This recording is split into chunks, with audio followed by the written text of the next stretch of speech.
বহুদিন ভালো কিছু খাইনি। আগে এই টাকা নিয়ে আমি পেট ভরে ভালো মন্দ খাবো।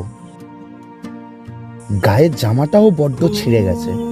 আগে আমি একটা জামা কিনবো, তারপরে একটা ভালো ব্যবসা। এই জায়গাটা বড় নির্জন, তাড়াতাড়ি বাড়ি যাই।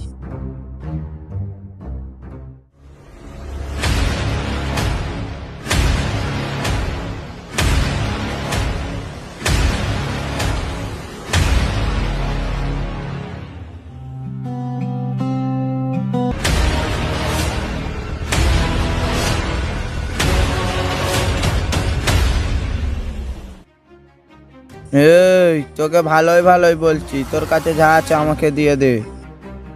বাঁচাও, বাঁচাও, কে কোথায় আছো? এই প্রাণে বাঁচতে চাইলে চেল্লানোটা বন্ধ কর, যা আছে বের কর। বাবা, আমি